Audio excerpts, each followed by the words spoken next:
Photosynthesis in higher plants, உயர்நிலை தாவரங்களில் ஒளிச்சேர்க்கை என்ற பாடத்துல இன்னைக்கு நம்ம பார்க்க போறது ஒளிச்சேர்க்கை நடைபெறக்கூடிய இடம். Where does photosynthesis take place and photosynthesisல பார்ட்டிசிபேட் பண்ணக்கூடிய நிறமிகள்லாம் என்னென்ன? ஓகே, இதை பத்தி தான் இன்னைக்கு நம்ம பார்க்க போறோம். சரி, பார்க்கலாம்.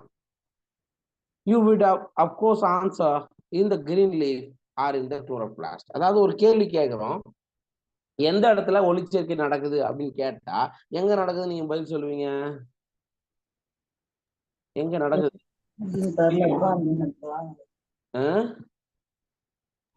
பசுங்கணிகை நடக்குது. பசுங்கணிகை எங்க இருக்குது? இலையில இருக்கு. அப்ப இந்த ரெண்டு பதிலும் உங்ககிட்ட வரலாம்னு சொல்றாங்க, வேற ஒண்ணும் இல்லை.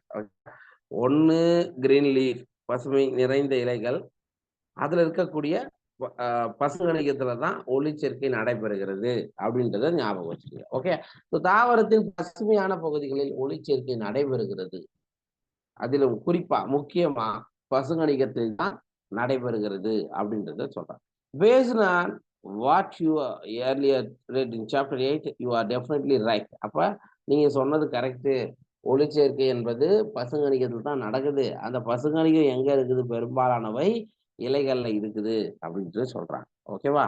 Photosynthesis does take place in the green leaves of plants, but it does show also in other green parts of the plant. அப்ப என்ன சொல்றாங்க? ஒளிச்சேர்க்கை இந்த இடத்துல அந்த பாயிண்ட கொடுக்கல, ஜஸ்ட் நோட் பண்ணிக்கலாம். ஒளிச்சேர்க்கை இலையில மட்டும்தான் நடக்குதா? வேற எங்க நடக்கலாம்? தண்டு போய் நடக்கலாம். இளம் தண்டு, அதாவது பசுமை நிறத்தில் இருந்த தண்டு, கிரீன் கலர்டு யங் ஸ்டெம் இருக்கு இல்லையாம்பா, அங்கேயும் குளோரோபிளாஸ்ட் இருக்கும், பசுங்கணிகம் இருக்கும். அதனால அங்கேயும் ஒளிச்சேர்க்கை நடக்கலாம். அப்ப ஒளிச்சேர்க்கை பசுமையான இலைகள் மட்டும் நடப்பது கிடையாது, பசுமையான இலைகள்ல மிக அதிகமாக நடைபெறும். அதே மாதிரி இளம் தண்டுகளில் கூட ஒளிச்சேர்க்கை நடைபெறும் அப்படின்றத தெரிஞ்சுக்க. ஓகேவா? Right. You would recollect from previous unit that the mesophyll cells in the leaves have a large number of chloroplasts. அதாவது நீங்க ஏற்கனவே படிச்சிருக்கிறீங்க, தாவரத்தினுடைய உள்ளமைப்பியல்னு ஒரு லெசன் படிச்சுமா? அப்ப இலையினுடைய ஸ்ட்ரக்சரை பார்க்கும்போது இலையில மீசோபில் செல்கள்னு ஒண்ணு இருந்தது, படிச்சீங்களா? சரி, இருவித்திரை தாவர இலையில என்ன மாதிரி இருந்தது? ஒருவித்திரை தாவர இலையில என்ன மாதிரி இருந்தது மீசோபில் செல்கள்? சொல்லுங்க பார்க்கலாம். இருவித்திலை தாவர இலையில பாலிசேட் இருக்கும் சார். ஒரு வீட்டிலை தாவர இலையில அந்த வேறுபாடு. இங்க பாருங்க, ஜஸ்ட் இது இலையினுடைய உள்ளமைப்பியல். அந்த இலையினுடைய உள்ளமைப்பியல்ல உங்களுக்கு இங்க வாஸ்குலர் பண்டல் இருக்கும், இங்க இருக்கிறது தான் மீசோபில் செல்கள்னு படிச்சிருப்போம். 28 தாவர இலைகள்னா இந்த மாதிரி இருந்திருக்கும், கரெக்டா? எஸ், இப்படிதானே இருந்திருக்கும். ஆனா ஒரு வித்திலை தாவர இலைன்னு எடுத்துக்கிட்டா அங்க எப்படிதான் இருந்திருக்கும்?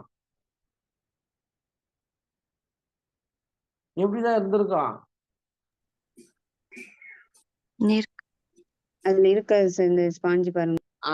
அப்படி சொல்லுங்க, கரெக்ட். பாலிசெட் பேரன் கைமா, ஸ்பாஞ்சி பேரன் கைமான வித்தியாசம் இருக்காது, ஒரே மீசோபில் செல்கள் தான் இருக்கும். சார், இந்த இடத்துல என்ன சொல்றாங்க அப்படின்னா, அப்ப பசுங்கணிகத்துலதான் ஒளிச்சேர்க்கை நடக்குதுன்னு சொல்றீங்க. இலைகள்ல மீசோபில் செல்கள்ல காணப்படக்கூடிய இந்த இடத்துல மீசோபில் செல்கள்ல எது இருக்கும்? நிறைய என்ன இருக்கும்? இதெல்லாம் என்ன இருக்குன்னு சொன்னாங்க? பசுங்கணிகம் இங்கதான் இருக்கு, அங்கதான் ஒளிச்சேர்க்கை நடக்குது அப்படின்றத நீங்க தெரிஞ்சுங்க. Okay, usually the chloroplasts align themselves along the walls of the mesophyll cell. அதாவது இதான் மீசோபில் செல்னு எடுத்துக்கிட்டீங்கன்னா அதனுடைய சுவருக்கு பக்கத்திலேயே, அதனுடைய செல் சுவருக்கு பக்கத்திலேயே யார் அமைஞ்சிருப்பா? குளோரோபிளாஸ்ட் அமைஞ்சிருக்கும். ஓகேவா? ரைட், அதை ஞாபகம் வச்சுக்கோ. You have studied the structure of chloroplast in chapter 8. அதாவது நீங்க ஏற்கனவே செல் த ஸ்ட்ரக்சர் யூனிட் ஆஃப் லைஃப்னு ஒரு சாப்டர் படிச்சீங்களா? எஸ், அதுல ஏற்கனவே நீங்க படிச்சிட்டீங்களா, குளோரோபிளாஸ்டோட ஸ்ட்ரக்சர் படிச்சிருப்பீங்கன்னு சொல்றாங்க. Within the chloroplast, there is a membrane system consists of grana, the stromal lamella, and the matrix stroma. அதாவது குளோரோபிளாஸ்ட் நீங்க பாத்தீங்கன்னா பசங்களுக்குள்ள பாத்தீங்கன்னா என்னென்னலாம் இருக்கு உள்ள அப்படின்னு பார்த்தா, கிரானான்றது என்ன? மீது ஒன்று அடுக்கப்பட்ட தைலக்காய்டு சார். தைலக்காய்டுகள் ஒண்ணுக்கு மேல ஒண்ணு இப்படி அடுக்கி இருந்தா அதுக்கு பேரு கிரானா. சரிங்களா? ரைட். அப்ப ஸ்ட்ரோமா லேமல்லானா 2 தைலக்காய்டு இணைக்கபடி இப்படி இந்த இடத்துல இணைக்கிறது தான் ஸ்ட்ரோமா லேமல்லா. ரைட். ஸ்ட்ரோமானா அந்த மேட்ரிக்ஸ் போய் எஸ், மேட்ரிக்ஸ் பகுதி ஸ்ட்ரோமா. அப்ப பசுங்கணிகத்துல முக்கியமான பகுதிகள் இருக்கு, கிரானா, ஸ்ட்ரோமா லேமல்லா அண்ட் ஸ்ட்ரோமா அப்படின்னு சொல்றோம். ஓகேவா? ரைட். அடுத்தது, there is a clear division of labor within the chloroplast. The membrane system is responsible for trapping the light energy and also for the synthesis of ATP and NADP. Sir, அப்ப உள்ள இருக்கு இல்லையா அந்த தைலக்காய்டுகள்னு ஒண்ணு இருக்குல்ல, இது இருக்குல்ல, எஸ், இதான தைலக்காய்டு. இப்படிதான் இருக்கும் தைலக்காய்டு.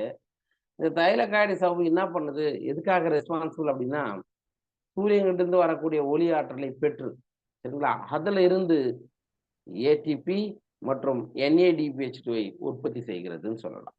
ஓகேவா?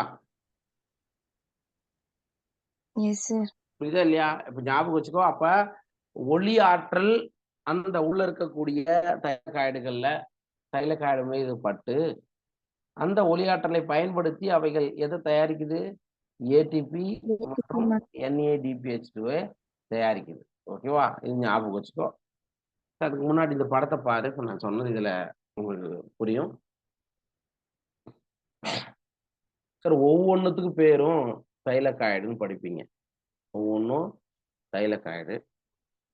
பல தைலக்காய்டுகள் ஒன்றன் மீது ஒன்றாக அடுக்கப்பட்ட அமைப்புக்கு பேர் தான் நம்ம என்ன சொல்றோம்? கிரானம். கிரானம் சொல்லுங்க. ரைட். இந்த கிரானத்தையும் எனக்குதா ஜாயிண்ட் ஆயிருக்கா? அதுக்கு பேர் என்ன? ஸ்ட்ரோமல் லேமல்லா. ஸ்ட்ரோமல் லேமல்லா. சார், இந்த பகுதி இங்க இருக்குல்ல, இது என்னது? ஸ்ட்ரோமா. ஸ்ட்ரோமா. அவ்வளவுதான். இப்ப என்ன பாயிண்ட் நம்ம பார்த்திருக்கோம் அப்படின்னா, பசுங்கணிகத்துல இந்த மெம்பரேன் பவுண்ட் ஸ்ட்ரக்சர் இருக்கு இல்லையா, சவ்வால் சூழப்பட்ட அமைப்பு தைலக்காய்டு, இது என்ன பண்ணுது? சூரிய ஒளியை பயன்படுத்தி எதை கொடுக்குது? ஏடிபி அண்ட் NADPH2 உற்பத்தி செய்கிறது. அவ்வளவுதான்டா. இது வரைக்கும் கொடுக்குற பாயிண்ட் இதான். இது வரைக்கும் பார்த்ததுல ஏதாவது டவுட் இருக்கா கேட்டுக்கோ சார். NADPH2 NADPH sir? நீங்க ரெண்டு எப்படி வேணாலும் சொல்லலாம். NADPH + H+. புரியுதுங்களா? DPH + H+. அதனால நம்ம எப்படி சொல்லலாம்? NADPH2 சொல்லலாம். தப்பு இல்ல. சரிங்களா? ரெண்டு புரோட்டான் இங்க வந்து இன்னொரு புரோட்டான் அடிஷன் ஆகும். அதனால NADPH2. ஓகே. Yes sir. அடுத்தது, in stroma, enzymatic reaction synthesis sugar which transform starch. Stroma பகுதியில கார்பன் டை ஆக்சைடு. எந்த கார்பன் டை ஆக்சைடு இது?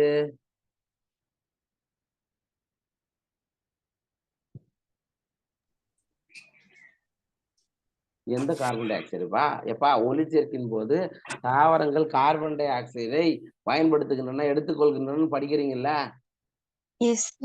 அந்த கார்பன் டை ஆக்சைடு. சரிங்களா? அந்த கார்பன் டை ஆக்சைடு பிளஸ் அந்த ஸ்ட்ரோமா பகுதியில் இருக்கக்கூடிய என்சைம்கள்லாம் சேர்ந்து அது கூட சேர்ந்து என்ன பண்ணுது அப்படின்னா சுகரா மாத்துது.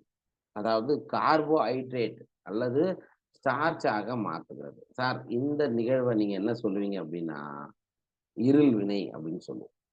அதாவது 2 டைப் ஆஃப் ரியாக்ஷன் குளோரோபிளாஸ்ட்ல நடக்குது. பசுங்கணிகத்துல 2 வகையிலான வினைகள் நடக்கும். ஒன்று ஒளி வினை, light reaction. Another one is dark reaction, இருள் வினை அப்படின்னு சொல்லலாம். ஒளி வினைனா என்ன? ராணாவில் நடைபெறக்கூடிய சூரிய ஒளியின் முன்னிலையில். இங்க பாத்துக்கங்க, ஒளி வினைனா இப்படிதான் பதில் சொல்லணும்.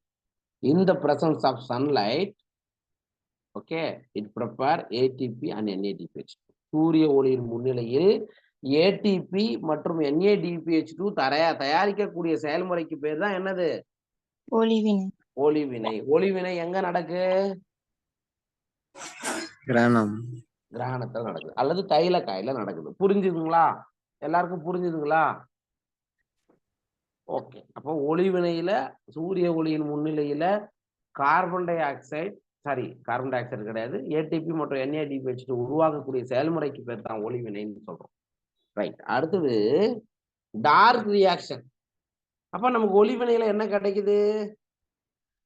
ATP and NADPH2.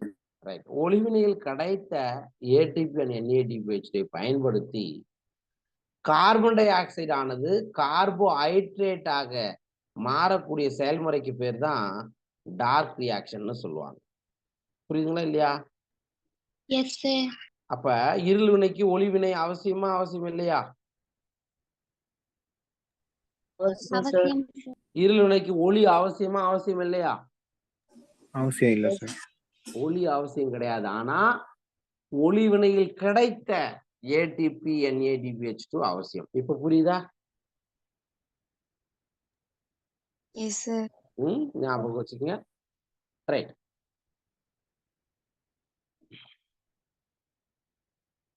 However, this should not be constructed to mean that they occur in darkness or that they are not light dependent. அதாவது இருள் வினைனா இருள்ல மட்டும் தான் நடக்கும், நைட்ல மட்டும் தான் நடக்குமா அப்படின்னு ஏதாவது இருக்கா? வரையறை இருக்கா? பகலையும் நடக்கும், நைட்லயும் நடக்கும். ஆனா அதுக்கு என்ன தேவைப்படாது? ஒளி தேவைப்படாது. ஆனா ஒளி வினை எப்பதான் நடக்கும்? பகல்ல மட்டும். பகலாம். ஏன்னா அதுக்கு என்ன தேவை? ஒளி. ஒளி தேவை, சூரிய ஒளி தேவை. அவ்வளவுதான்டா வித்தியாசம், வேற ஒண்ணும் கிடையாது. அப்ப என்னமா? ஆமா, சூரிய ஒளி இருக்கப்பதான் ஒளி வினை நடக்கும், லைட் ரியாக்ஷன் நடக்கும். சூரிய ஒளி இல்லைன்னா லைட் ரியாக்ஷன் நடக்காது. அப்ப லைட் ரியாக்ஷன் கிடைச்ச ஏடிபி NADPH பயன்படுத்தி கார்பன் டை ஆக்சைடு கார்போஹைட்ரேட்டா மாற்றத்தான் டார்க் ரியாக்ஷன். அது எல்லா சமயங்களையும் நடக்கும். ஓகேவா? சரி, இங்க ஒளிவினை பத்தி இங்க கொடுத்துருக்காங்க. ஜஸ்ட் இது எக்ஸ்ட்ரா பாயிண்ட்ஸ் தமிழ் பிள்ளைங்களுக்கு அதை பார்த்துக்குங்க. தைலகாய்டு மற்றும் கிரானாவில் நடைபெறுகிறது எது? ஒளிவினை. நிறமிகள் சூரிய ஒளியாற்றல், நீர் ஆகியவற்றை பயன்படுத்தி ஏடிபி மற்றும் NADPH ஆகியவற்றை உருவாக்கக்கூடிய வினைகளை தான் நம்ம என்ன சொல்றோம்? ஒளிவினைகள்னு சொல்றோம். சரியா? இதை நம்ம என்ன சொல்றோம் அப்படின்னா ஒளிச்சேர்க்கையின் சக்தி அல்லது ஆற்றல், அசிமுலேட்டரி பவர் ஆஃப் போட்டோசிந்தசிஸ். ஏன்? இது இருந்தா தான் இந்த NADPH ATP இருந்தா தான் கார்பன் டை ஆக்சைடு என்ன தயாரிக்க முடியும்? கார்பன் டை ஆக்சைடுல இருந்து கார்போஹைட்ரேட். அதுக்கு எனர்ஜி தேவை இல்லையா? அந்த எனர்ஜி லைட் ரியாக்ஷன் தான் கிடைக்கும்னு சொல்றாங்க. ஓகே. டார்க் ரியாக்ஷன் எங்க நடக்குதுன்னு கேட்டா எங்க சொல்லணும்? ஸ்ட்ரோமா ரீஜன்ல நடக்கிறது தான் டார்க் ரியாக்ஷன். சரியா? அப்ப இந்த டார்க் ரியாக்ஷன் என்ன நடக்குது? ஏடிபியும் NADPH2வும் பயன்படுத்தி கார்பன் டை ஆக்சைடு கார்போஹைட்ரேட்டா மாற்றப்படும். அவ்வளவுதான். ஓகேவா? Very good. அது எங்க நடக்குதுன்னா ஸ்ட்ரோமா நடக்குது. ஓகே, அதான் இங்க கொடுத்துருக்கோம். ஒளிவினையில் உற்பத்தி செய்யப்பட்ட ஏடிபி மற்றும் NADPH2 ஆகியவற்றை பயன்படுத்தி கார்பன் டை ஆக்சைடு கார்போஹைட்ரேட்டாக ஒடுக்கக்கூடிய வினைகளை தான் நம்ம என்ன சொல்றோம்? இருள் வினை அப்படின்னு சொல்றோம். இருள் வினையில் உருவான ஆற்றலை ஒளிவினையில் உருவான ஆற்றலை பயன்படுத்தி குளுக்கோஸ் தயாரிக்கப்படுவது கூட இருள் வினைன்னு சொல்லலாம். புரியுதுங்களா? ரைட்டுப்பா. சரி, நெக்ஸ்ட் நம்ம என்ன பார்க்க போறோம் அப்படின்னா how many types of pigments are involved in photosynthesis? Sir, எத்தனை வகையிலான நிறமிகள் ஒளிச்சேர்க்கையில ஈடுபடுகின்றன? என்னென்னலாம் நிறமிகள்லாம் இருக்கு சொல்ல முடியுமா? பச்சையம் A, பச்சையம் B. Yes, chlorophyll A, chlorophyll B. Carotenoids. Yes, கரோட்டினாய்ட்ல சாந்தோஃபில் அண்ட் கரோட்டின்ஸ் இதெல்லாம் வரும். ஓகேவா? ரைட். அவ்வளவுதான்ப்பா ஒளிச்சேர்க்கை ஈடுபடக்கூடிய நிறமிகள். ரைட். அதுல எது வினை மையமா செயல்படுகிறது, எது அதெல்லாம் முக்கியம் அப்படின்றத பார்க்கலாமா?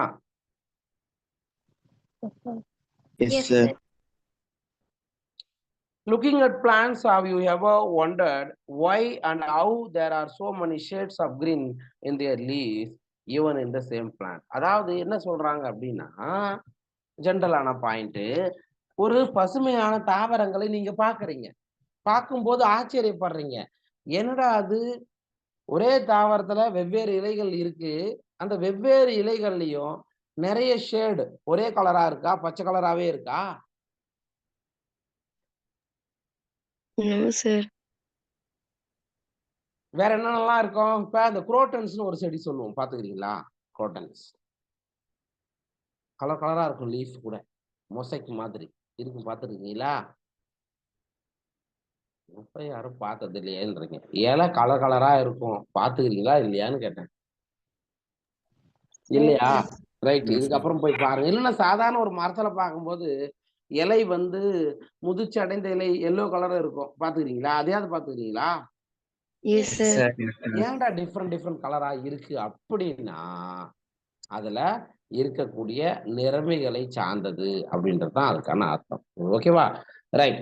We can look for an answer to this question by trying to separate the leaf pigments of any green plant through paper chromatography. Sir, அப்ப உங்களுடைய கேள்வி இப்ப நம்ம என்ன கேட்டேன், ஏன் டிஃப்ரெண்ட் கலர்ல இருக்குதுன்னு கேட்டேன். அதுக்கான ஒரே பதில் என்ன சொல்றாங்க அப்படின்னா, அந்த இலையை எடுத்து நல்லா போட்டு அரைச்சி தாள் வண்ண பிரிகை முறை கேள்விப்பட்டிருக்கீங்களா? பேப்பர் குரோமட்டோகிராபி. Yes, sir. சரிங்களா?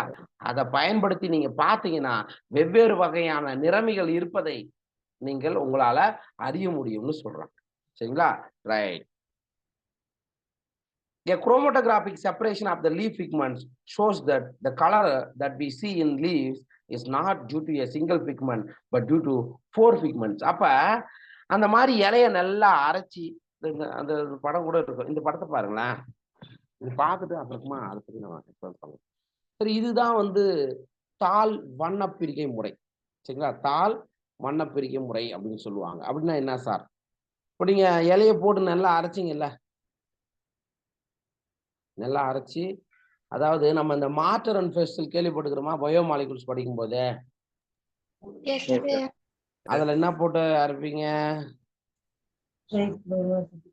ட்ரைக்ளோராசிட்டிக் ஆசிட், ஏதாவது ஒரு டிஷ்யூ போட்டு அரைப்பீங்க, கேள்விப்பட்டுக்கிறீங்களா சார்? அதே மார்டர் அண்ட் பெஸ்டில் மட்டும் எடுத்துக்கிடுவாங்க, அதுல இலையையும் கொஞ்சம் சிலிக்காவையும் உள்ள சேர்த்து, அதான் மணல் மாதிரி இருக்கும் சிலிக்கான்றது, போட்டு நல்லா அரைக்கும் போது கொஞ்சம் உங்களுக்கு என்ன இருக்கும், இப்ப ஆயா வெத்தலை பாக்கு போட்டு இடிக்குதுன்னு வச்சுக்கோ, வெத்தலை பாக்கு இடிச்சு அதை பல்லு இல்லாத ஆயாக்கெல்லாம் இடிச்சு பாத்தீங்கன்னா அது எப்படி இருக்கும் பாத்துருக்கீங்களா?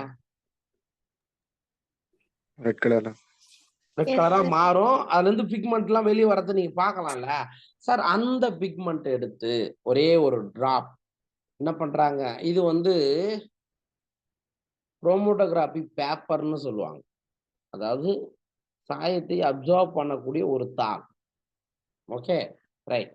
அதுல இங்க என்ன பண்றாங்க, ஒரு டிராப் இங்க வைக்கிறாங்க, வச்சுட்டு இந்த செட்டப் என்ன பண்ணுவாங்க அப்படின்னா ஒரு பீக்கர்ல வைப்பாங்க. ஒரு பீக்கர்ல என்ன வச்சுக்குவாங்க அப்படின்னா சால்வெண்ட், அதாவது high polar, mid polar, low polar, இதெல்லாம் கேள்விப்பட்டிருக்கீங்களா?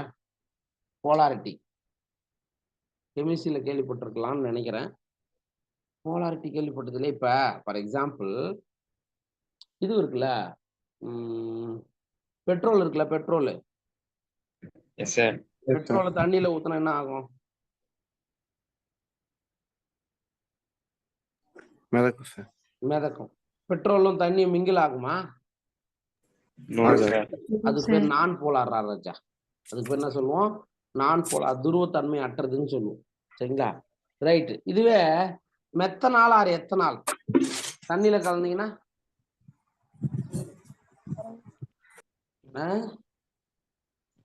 அதுவும் மிதக்கும் sir. அதுவும் தெரியுமா? No. தெரியுமா தெரியாதா? என் கேள்வி சின்ன கேள்விதான். தெரியுமா? தெரியாது sir. தெரியாதுடா. இப்ப சாராயம், கள்ளச்சாராயம் எல்லாம் கேள்விப்படுகிறீங்களா? அது தெரியாது. தண்ணி அதுவும் நல்லா மிங்கில் ஆகும் சார், நல்லா வாட்டர்ல மிங்கில் ஆகுது, அதுல கரையுது அப்படின்ற மாதிரி அர்த்தம். அது வந்து போலாரிட்டின்னு சொல்லுவாங்க, அதாவது துருவத்தன்மை கொண்ட கரைசல். கரெக்டா? துருவத்தன்மை கொண்ட கரைப்பான்னு சொல்லலாம், எது எதெல்லாம் தண்ணியில கரையிலையோ அதை என்ன சொல்லலாம், துருவத்தன்மை அற்றதுன்னு கரைய சொல்லலாம் சார். அப்ப அதுக்கப்புறம் மிட் போலார்னு ஒண்ணு இருக்குது, குளோரோஃபார்ம். இதெல்லாம் வந்து மிட் போலார், ரெண்டுத்துக்கும் நடுவில் இருக்கும் சார். கொஞ்சம் கொஞ்சம் காம்பினேஷன் கலந்து எதுல எடுத்துக்குவாங்கன்னா இந்த பீக்கர்ல எடுத்துக்குவாங்க. சரியா?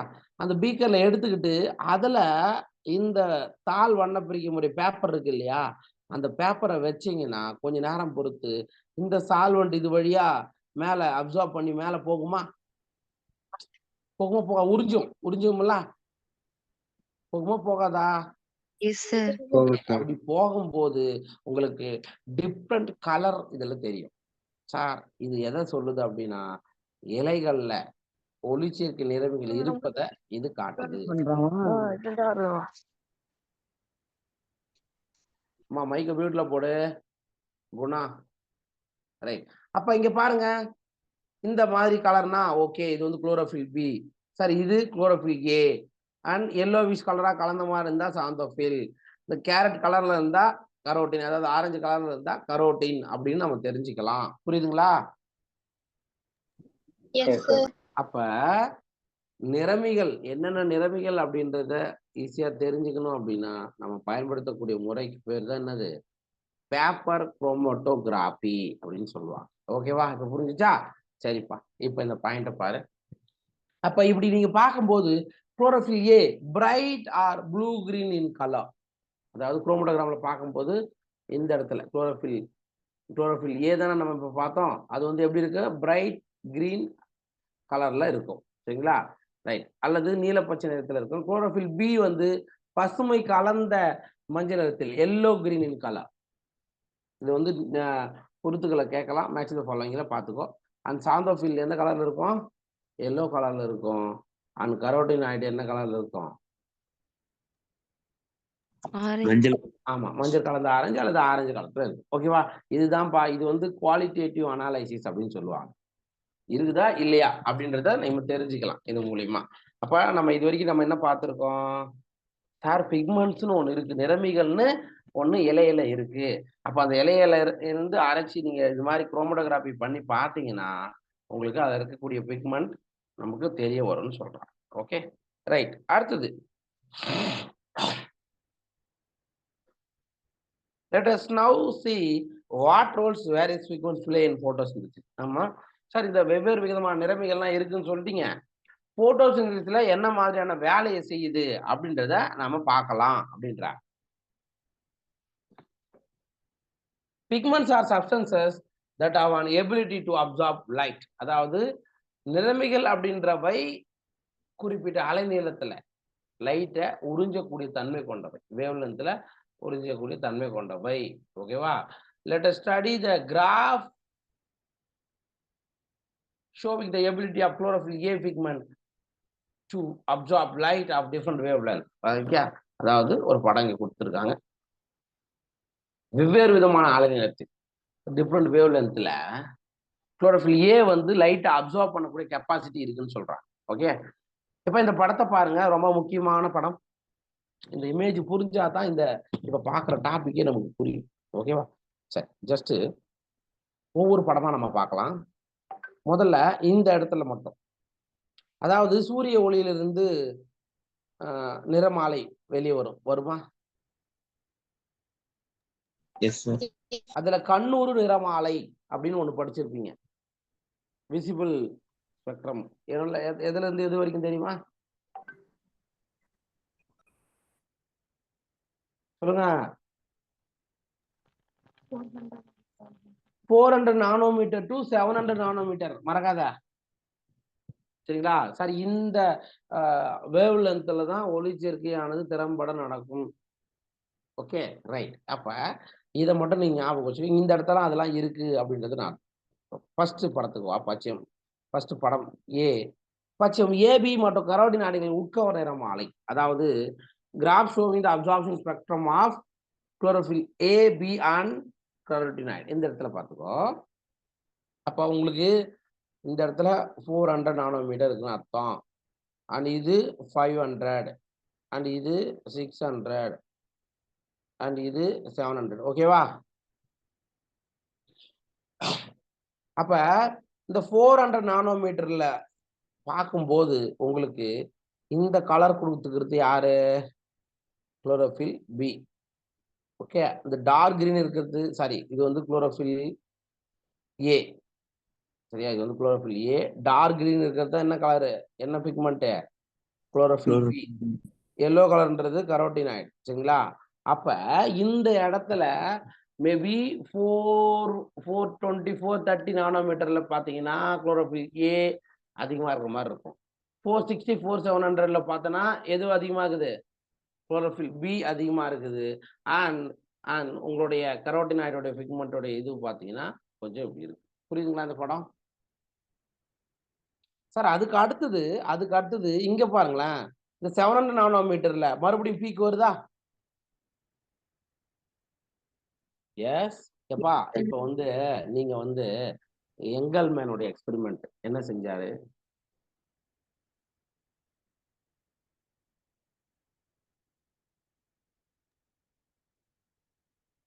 என்னப்பா?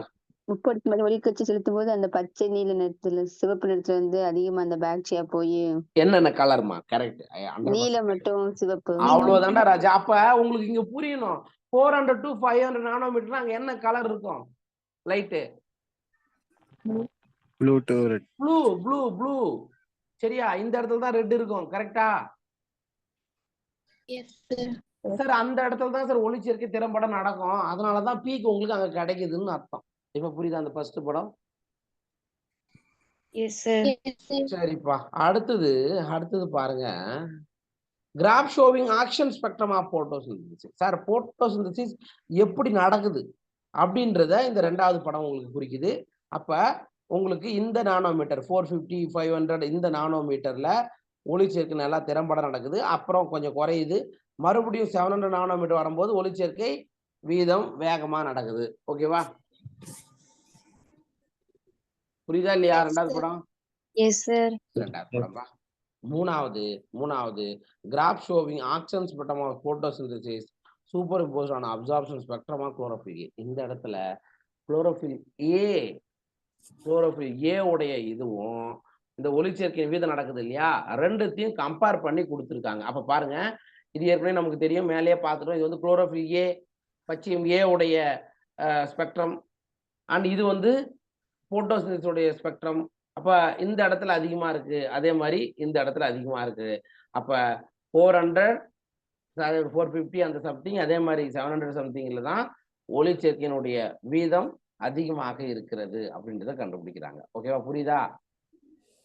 அப்ப இதன் மூலியமா தான் என்ன சொல்றாங்கன்னா, சூரிய ஒளியிலிருந்து வரக்கூடிய ப்ளூ அண்ட் ரெட், சரிங்களா, அந்த நிறங்கள்ல தான் ஒளிச்சேர்க்கை திறம்பட செய்யும் அப்படின்றத சொல்றாங்க. ஓகேவா? ரைட். இங்க பாருங்க, நிறமாலையில் பச்சையம் ஏ அதிகப்படியாக சிவப்பு மற்றும் நீல நிற ஒளியை உட்கவரும் தன்மை கொண்டது. இதுதான் ரொம்ப முக்கியம். சரியா? இந்த blue colour, sorry, blue and red கலரை அதிகமா உறிஞ்சக்கூடிய தன்மை கொண்டது பச்சையம் ஏ. அண்ட் குளோரோஃபில் ஏவை வந்து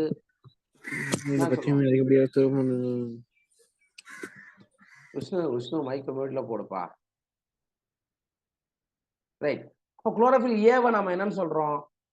பிரைமரி பிக்மெண்ட், முதன்மை நிறமி. அப்ப என்னதான் நீங்க ஒரு லீஃப்ல எடுத்து பார்த்தா கூட அதுல பச்சையம் ஏன்னு ஒண்ணு மெயினா இருக்கும். அவர் தான் பிரைமரி பிக்மெண்ட் சொல்றோம். அதுக்கப்புறம் வரக்கூடிய வேற யாரெல்லாம் இருக்காங்க? குளோரோஃபில் பி, சாந்தோஃபில், கரோட்டினாய்டு, இவங்கெல்லாம் இருக்காங்கல்ல, அவங்கள நம்ம என்னன்னு சொல்றோம்? Accessory pigment. சரி, அல்லது துணை நிறமிகள் அப்படின்னு சொல்றோம். புரியுதுங்களா இப்ப? Yes, sir. எஸ். அப்ப ஏன் குளோரோஃபில் ஏ வந்து ப்ளூ அண்ட் ரெட் ரீஜன்ல அதிகப்படியான ஒளிச்சேர்க்கை வீதத்தை கொண்டு இருக்கிறது அப்படின்றத இங்க தெரிஞ்சுக்கணும். ரைட். அடுத்தது சார், இது என்ன வேலை சார் பாக்குது இந்த இடத்துல? கொஞ்சம் யோசிங்க. அதாவது இந்த இடத்துல இங்க கொடுத்துருப்போம், ஒரு மையத்துல ஒரு நிறமி இருக்கும். இதுதான் வினை மையமாக செயல்படும். இது யாரு? குளோரோஃபில் ஏ. ஓகேவா? பச்சையம் ஏ வந்து வினை மையமாக செயல்படும். அதை சுற்றி தான் யாரெல்லாம் இருப்பாங்க தெரியுமா? யார் இருப்பாங்க? குளோரோஃபில் பி, சாந்தோஃபில் கரோட்டினாய்டுலாம் இருப்பாங்கப்பா. அப்ப குளோரோஃபில் ஏவை நம்ம என்னன்னு சொல்றோம்னா ரியாக்ஷன் சென்டர், வினை மையம் ஆர் முதன்மை நிறமி அப்படின்னு சொல்றோம். அதை சுத்தி இருக்கக்கூடிய மற்றவெல்லாம் துணை நிறமிகள் சொல்லலாமா? ஆமாப்பா. ஓகே. அப்ப இந்த கிராஃப்ல இருந்து நம்ம என்ன தெரிஞ்சுக்கிறோம் அப்படின்னா, this graph together show that most of the photosynthesis takes place in the blue and red region of the spectrum. அப்ப இந்த வரைபடத்திலிருந்து நாம தெரிஞ்சு கொள்வது, சூரிய ஒளியிலிருந்து வரக்கூடிய நிறமாலையில, கண்ணூர் நிறமாலையில ப்ளூ அண்ட் ரெட் பகுதிகள், அதாவது நீல நிறம் மற்றும் சிவப்பு நிற பகுதிகள்ல தான் ஒளிச்சேர்க்கையினுடைய வீதம் மிக அதிகமாக நிகழ்கிறது அப்படின்றத நம்ம தெரிஞ்சுக்கலாம்னு சொல்றாங்க. இப்ப புரியுதா? ஆனா மத்த இதுலயே பாருங்க 500 600 அந்த இடத்துல அந்த வேவ் லென்த்லாம் ஒளிச்சேர்க்கை நடந்திருக்கா? இருக்கா? இல்ல. அதாவது லைட்டா நடந்திருக்கும், ஃபுல்லாலாம் நடக்காது, திறம்பட நடக்காது அப்படின்றது ஞாபகம் வச்சுக்கோ. தோ chlorophyll is the major pigment responsible for டிராஃபிங் light. அப்ப ஒளியை உறிஞ்சுவதற்கு குளோரோஃபில் ஏ தான் மிக முக்கியமான நிறமி அப்படின்றத நீங்க தெரிஞ்சுக்கணும். Other thylakoid pigments like chlorophyll B, xanthophyll and carotenoid which are called accessory pigment. Chlorophyll B, xanthophyll, carotenoid இதெல்லாம் நீங்க என்னன்னு சொல்றீங்க? துணை நிறமிகள் அப்படின்னு தான் சொல்றோம். ஓகேவா? புரிஞ்சுச்சா? They not only enable a wider range of wavelength of incoming light to be utilized or protect, but also protect chlorophyll A from photooxidation. இது ரொம்ப முக்கியம். சார் இந்த துணை நிறமிகள் சுத்தி இருக்குல்ல, இருக்கா இல்லையா? இதனுடைய வேலை என்னன்னா, லைட்டா அப்சார்ப் பண்ணி கொடுக்கறதோட மட்டும் அல்லாமல் உள்ள குளோரோஃபில் ஏ இருக்குல்ல, இது போட்டோ ஆக்சிடேஷன் மூலயமா, ஒளி ஆக்சிஜனேற்றம் மூலயமா அழிஞ்சு போகிறதுல இருந்து பாதுகாப்பதும் யாரோட வேலை தான்? துணை நிறமிகள். துணை நிறமிகளுடைய வேலை தான். ஞாபகம் வச்சுக்கோங்க. Okay right. இது வரைக்கும் பார்த்ததுல புரியுதா? ஏதாவது டவுட் இருந்தா கேட்டுக்கோ. இப்போ எனி டவுட்? No sir. சரிப்பா. இப்போ நம்ம என்ன பார்க்க போறோம்னா, லைட் ரியாக்ஷன்னா என்ன? ஏற்கனவே சொல்லட்டுமே, ஒளிவினைனா என்னன்னு படிச்சோம். சூரிய ஒளியை பயன்படுத்தி ஏடிபி மற்றும் ஏடிபி அதே தான் இங்க திருப்பி சொல்ல போறாங்க. வேற ஒண்ணும் இல்ல, எங்க நடக்குதுன்றத சொல்ல போறாங்க. ஓகே, ஒளிவினையில என்னென்ன ஒளி தொகுப்புலாம் பார்ட்டிசிபேட் பண்ணுது அப்படின்றத சொல்ல போறாங்க. பாருங்க.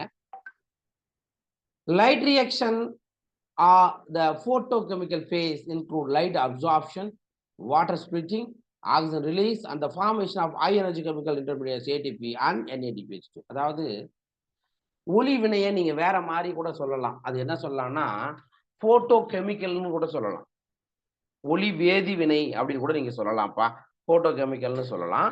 இந்த இடத்துல லைட் ரியாக்ஷன்ல என்ன நடக்குது அப்படின்னா, ஒளி உறிஞ்சப்படுகிறது, சூரிய ஒளி உறிஞ்சப்படுகிறது, நீர் மூலக்கூறு உடைக்கப்படுகிறது, அதிலிருந்து ஆக்சிஜன் வெளியிடப்படுகிறது.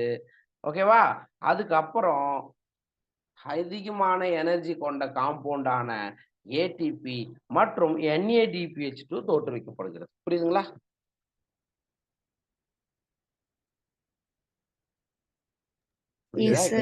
ஒளி வினையில சூரிய ஒளி உறிஞ்சப்படுகிறது, வாட்டர் நீர் மூலக்கூறு உடைக்கப்படுகிறது, நீர் மூலக்கூறு உடைஞ்சா அதுல இருந்து ஆக்சிஜன் வெளியிடும். கரெக்டா சார்? அப்புறம் அந்த லைட் ரியாக்ஷன் நம்ம ஏற்கனவே படிச்சோம், ஏடிபி NADH2 தயாரிக்கப்படும். இதெல்லாம் உள்ளடக்கியதுதான் ஒளி வினை அப்படின்னு சொல்றோம். ரைட்டா? இந்த இடத்துல கவனிங்க, several protein complexes are involved in the process. Sir இந்த நிகழ்வுல நிறைய புரத தொகுப்புகள் பங்கேற்கின்றன. The pigments are organized into two photochemicals, light harvesting complex with in the photosystem 1 and photosystem 2. அதாவது ஒளி தொகுப்பு 1, ஒளி தொகுப்பு 2 அப்படின்னு ரெண்டு விதமா தனித்து இயங்கும் ஒளி வேதிய அறுவடை தொகுப்பு. அதாவது லைட் ஹார்வெஸ்டிங் காம்ப்ளெக்ஸ் என்ன தெரியுமா? லைட்டை பெற்று, அதாவது இப்படி இருக்கும், லைட் இதுக்கு மேல பெற்றுச்சுன்னா இங்க இருந்து என்ன ஆகும்? எலக்ட்ரான்கள் பிளஸ் புரோட்டான்கள் கிளர்ச்சி விட்டு செல்லும். இதுக்கு பேர் தான் லைட் ஹார்வெஸ்டிங் காம்ப்ளெக்ஸ்ன்னு சொல்லுவாங்க. அப்ப ரெண்டு விதமான லைட் ஹார்வெஸ்டிங் காம்ப்ளெக்ஸஸ் இருக்கு. ஒன்னு PS1, இன்னொன்னு PS2. அதாவது ஒளி தொகுப்பு 1, இன்னொன்னு ஒளி தொகுப்பு 2ன்னு சொல்றோம். புரியுதா? Yes sir. Right. Light harvesting complex ஆனது புரதங்களுக்குள் அமைந்த நூற்றுக்கணக்கான நிலைமை முறைகளை கொண்டு. சார் இந்த இடத்த பாருங்களேன். இதான் லைட் ஹார்வெஸ்டிங் காம்ப்ளெக்ஸ். சரிங்களா? லைட் ஹார்வெஸ்டிங் காம்ப்ளெக்ஸ் ஞாபகம் வச்சுக்கங்க. அதாவது நான் என்ன சொன்னேன், இந்த லைட் ஹார்வெஸ்டிங் காம்ப்ளெக்ஸ்ல பார்க்கும்போது ஒரு வினை மையம் இருக்குன்னு சொன்னா, ரியாக்ஷன் சென்டர் இருக்குன்னு சொன்னா, அது யாரு? பச்சையம் ஏவா பியா? Yes sir. எப்பவுமே பச்சையம் ஏ தான் வினை மையமாக செயல்படும். அப்ப நான் சொன்னது மாதிரி இப்ப வினை மையம் இங்க இருக்குது. வினை மையத்தை நான் டார்க்கா போட்டேன். அதை சுத்தி யாரெல்லாம் இருப்பாங்க?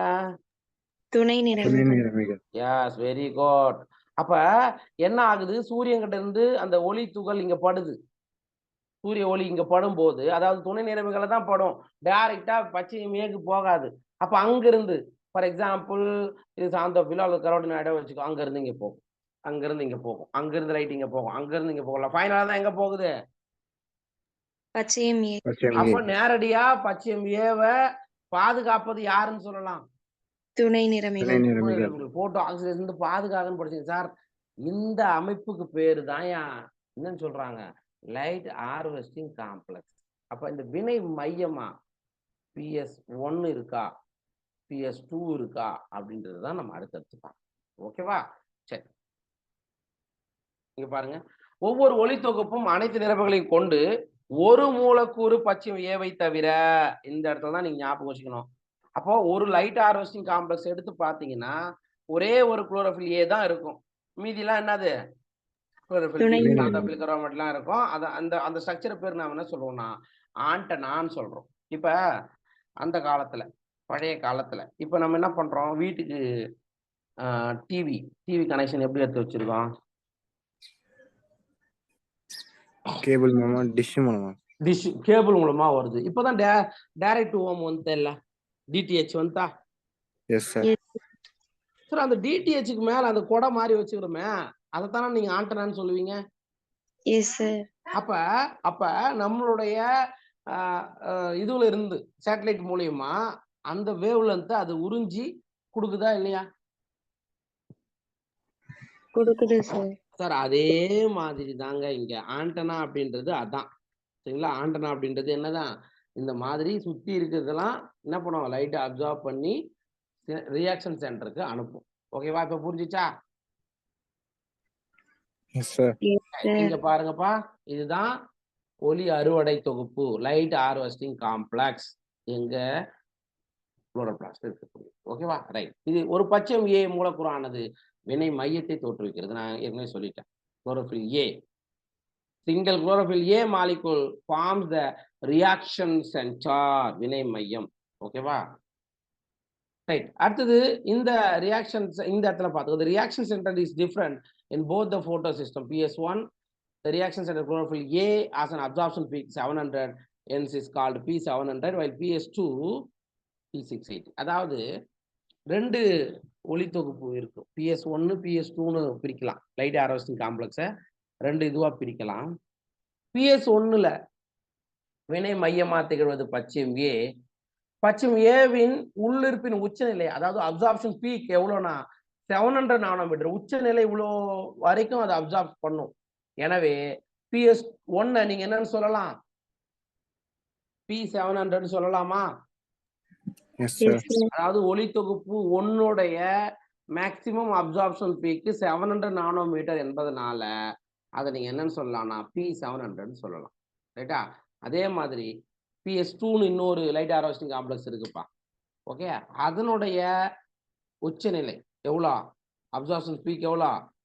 680 தான். அப்ப PS2 நீங்க என்னன்னு சொல்லலாம்? P680 சொல்லலாம். ஓகேவா? இது வரைக்கும் ஞாபகம் வச்சுக்கோங்க. இங்க பாருங்க, நான் அப்புறமா தான் நான் நடத்துவேன். இந்த இடத்துல பாருங்க, இது வந்து PS2 கரெக்டா? PS2 நீங்க என்னன்னு சொல்லலாம்? P680. இது PS1 என்ன சொல்லலாம்? ஏன்னா இதனுடைய மேக்சிமம் அப்சார்ப்ஷன் ஸ்பெக்ட்ரம் எவ்வளவுதான்? அப்சார்ப்ஷன் பீக்கு 700. இது என்னுடைய மேக்சிமம் 680. அப்ப 680. இது கூட கேள்வியா வரலாம். லைட் ஹார்வெஸ்டிங் காம்ப்ளெக்ஸ் நம்ம ரெண்டா பிரிக்கலாம். ஒன்னு PS1, இன்னொன்னு PS2. PS1 உடைய மேக்ஸிமம் அப்சார்ப்ஷன் பீக் 700 நானோமீட்டர், PS2ல வந்து 680 நானோமீட்டர். ஓகேவா? இப்ப அடுத்தது நம்ம என்ன பார்க்க போறோம் அப்படின்னா, எப்படி சூரிய ஒளி இந்த ஒளி அறுவடை தொகுப்பின் மீது பட்டு, சரியா? நீங்க நம்ம என்னென்ன சொன்னோம், ஒளிவினை என்னெல்லாம் நடக்குதுன்னு சொன்னோம், என்னெல்லாம் நடக்கும் ஒளிவினையில? சூரிய ஒளி வந்துட்டு ATP NADPH ATP NADPH வரும். அதுக்கப்புறம் கூட இன்னும் நிறைய சொன்னேன். ஒளி உறிஞ்சுதல், நீர் பிளத்தல், ஒளி ஆக்சிஜன் உறிஞ்சுதல், வெளியிடுதல். ஒளி உறிஞ்சுதல், நீர் பிளத்தல், ஆக்சிஜன் வெளியிடுதல், இது எல்லாமே அங்கதான் நடக்குது. அப்ப இந்த லைட் ஹார்வெஸ்டிங் காம்ப்ளெக்ஸ்ல தான் அந்த ப்ராசஸ் எல்லாமே நடக்கும். ஒரு வாட்டர் மாலிகுல் வந்து என்ன பண்ணும், உடைக்கப்பட்டு அதுல இருந்து ஆக்சிஜன் வெளியிடப்படுவது எல்லாமே நடக்கும். அத ஒரு சின்ன இது இங்க பார்த்து இந்த இடத்துல பார்த்துக்கலாம். இப்ப நம்ம சொன்ன ஈவெண்ட்லாம் இங்க பார்த்துருங்க. நான் அடுத்த கிளாஸ்ல தான் அதை பத்தி எக்ஸ்பிளைன் பண்ணுவேன். இங்க பாருங்க, இது வாட்டர் மாலிகுல், கரெக்டா? நீர் மூலக்கூறு. நீர் மூலக்கூறு ஆனது உடைக்கப்பட்டு என்ன வெளியிடும்? ஆக்சிஜன் வெளியிடுகிறது. அதே மாதிரி அப்ப நீர் ஒளிப்பிளத்தல் ஒளிவினையில் நடக்கிறது. First step. ரெண்டாவது ஸ்டெப் என்னது? ஆக்சிஜன் வெளியிடப்படுகிறது. ஓகேவா? எஸ். மூணாவது என்ன படிச்சோம்? ATP NADPH தோற்றுவிக்கப்படுகிறது. ஓகேவா? அப்ப இது எல்லாமே எப்ப சார் நடக்கும்னா, லைட் ரியாக்ஷன்ல தான் நடக்கும், ஒளிவினையில தான் நடக்கும். நமக்கு தேவை அப்ப இந்த இடத்துல என்ன நடக்கும் அப்படின்னா, சன்லைட் டைரக்டா எங்க படுவாரு? இந்த லைட் ஹார்வெஸ்டிங் காம்ப்ளெக்ஸ் 2ல படுவார். ஓகே, அப்படி பட்ட உடனே எலக்ட்ரான்கள் கிளர்ச்சி விட்டு அப்படியே மேல போகும். இந்த எலக்ட்ரானை ஏத்துக்கிட்டு மறுபடியும் எலக்ட்ரான் டிரான்ஸ்போர்ட் சிஸ்டம் வழியா எங்க வந்துடும்? டவுனா LHCக்கு வந்துடும். அதாவது 700 நானோமீட்டருக்கு வரும். மறுபடியும் சூரிய ஒளி பட்ட உடனே இந்த எலக்ட்ரான் சர்றன்னு மேல போகும். ஓகே, அப்படி போகும்போது உங்களுக்கு லாஸ்டா NADPH உருவாக்கும். சரி, இதை வந்து நம்ம அடுத்த கிளாஸ்ல தான் நம்ம பார்க்க போறோம். ஓகேவா? இது வரைக்கும் பார்த்ததுல ஏதாவது டவுட் இருந்தா கேளுங்க. எஸ், லைட் ஹார்வெஸ்டிங் காம்ப்ளெக்ஸ், சரிங்களா? ஏன் சார் PS1க்கு PS1 என்ன சொன்னோம்? PS2க்கு என்ன சொன்னோம்? P680. அது PS1க்கு ஏன் சார் 680 சொல்லல அப்படின்னா, அதனுடைய அப்சார்ப்ஷன் மேக்ஸிமம் என்னவோ அதை வச்சு சொல்லியிருக்காங்களே தவிர ஆர்டராலாம் சொன்னது கிடையாது. PS1னா 680 வரணும் அப்படின்லாம் அவங்க சொல்லல. PS1உடைய அப்சார்ப்ஷன் மேக்ஸிமம் அப்சார்ப்ஷன் ஸ்பீக் P700ன்றதுனால அது P700 கொடுத்துட்டாங்க. அதே மாதிரி PS2க்கு ஆக்சிஜன் ஸ்பெக்ட்ரத்துல வந்து பார்க்கும்போது அப்சார்ப்ஷன் ஸ்பீக் வந்து 680ன்றதால அது P680 சொன்னாங்க. ஓகேவா? புரியுதா? Yes sir. ரைட்டுப்பா. ஓகே, இதோட இருக்கட்டும். மற்றதை வந்து நம்ம அடுத்த கிளாஸ்ல பார்த்துக்கலாம். ஓகேவா?